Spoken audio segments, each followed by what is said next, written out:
Exercise 12.2 में question number 3 है। एक गुलाब जामुन है, उसमें उसका जो जितना वॉल्यूम है, आयतन है, उसका लगभग 30% चीनी की चाशनी होती है। बिल्कुल, गुलाब जामुन 100% जो मैदे से ही नहीं बना होता है या किसी मटेरियल से, उसको जब पकाते हैं चीनी की चाशनी में, तो उसमें चीनी की चाशनी एब्ज़ॉर्ब हो जाती है। तो कुल मिला के गुलाब जामुन में कुछ पार्ट जो रस होता है, वो चीनी की चाशनी होता है। ओके?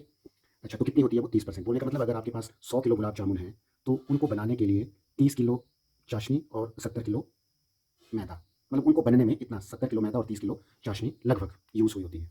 अच्छा, यहाँ क्वेश्चन पूछा है कि 45 गुलाब जामुनों में कितनी चाशनी होगी? चाशनी की मात्रा निकालनी है। यदि प्रत्येक गुलाब जामुन एक बेलन के आकार का है, जिसके दोनों सिरे अर्धगोलाकार हैं तथा इसकी लंबाई 5 सेंटीमीटर और व्यास ये है। ओके, देखिए, ये एक गुलाब जामुन की शेप है। इसका बीच वाला जो पार्ट है इतना इतना रेडिश, ये बेलनाकार है और इसके जो एंड है, ये दो अर्धगोले हैं। ठीक है, तो पहले हम एक गुलाब जामुन का आयतन निकाल लेते हैं। वो कैसे निकलेगा? पहले बेलनाकार भाग के लिए त्रिज्या त्रिज्या, ये क्योंकि ये ब्यास था, ब्यास का आधा किया 2.8 1.4 आई। ऊंचाई, ये टोटल जो गुलाब जामुन की लेंथ 5 थी, ये जो त्रिज्या है ये वाली, ये 1.4 है, ये भी 1.4 है। ओके, ये त्रिज्या ही है इधर से इधर तक।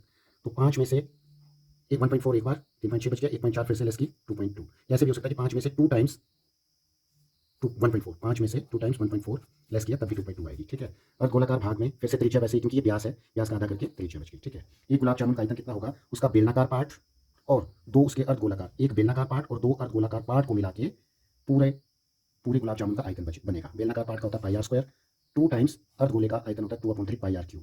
कुछ कॉमन निकालते हैं। पाई दोनों जगह अवेलेबल है, आर स्क्वायर यहाँ आर क्यूब है, एक आर छूट जाएगा। ओके, पाई और r square common, pi r square common, h छूट गया वो इधर, 2 2 ज़ार 4, 3 वैसे ही नीचे, आर स्क्वायर बाहर है तो आर। ओके, पुटिंग की 22/7 गुना रेडियस 2 बार 1.4 1.4, 7 से इसको काट भी दिया 0.2, अंडर ब्रैकेट हाइट, हाइट या लेंथ ये वाली बेलन की, ये बची है 2.2। Okay, 2.2 height 2.2 plus 4/3 into radius, radius है 1.4।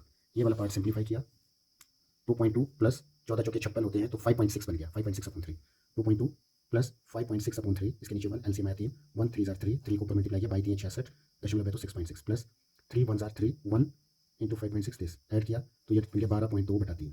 तो इधर प्लेस कर दिया 4.4 इंटू 1.4 इंटू इसको सिंप्लीफाई कर दिया 12.3। सबको गुना किया तो इतना बना, अपॉन 3 वैसे ही जब काटा तो लगभग इतना बन गया। ये आया एक गुलाब जामुन का आयतन। अगर एक का आयतन आया 25.05, तो 45 गुलाब जामुनों का आयतन आएगा 45 टाइम्स, 45 गुना जो एक का आया, दैट इज 1127.25 सेंटीमीटर क्यूब। ठीक है, आपसे क्वेश्चन ऐसा नहीं पूछा है कि आपने 45 का आयतन निकालना है 45 गुलाब जामुनों का। आपसे पूछा कि 45 गुलाब जामुनों में चाशनी की कुल मात्रा कितनी होगी।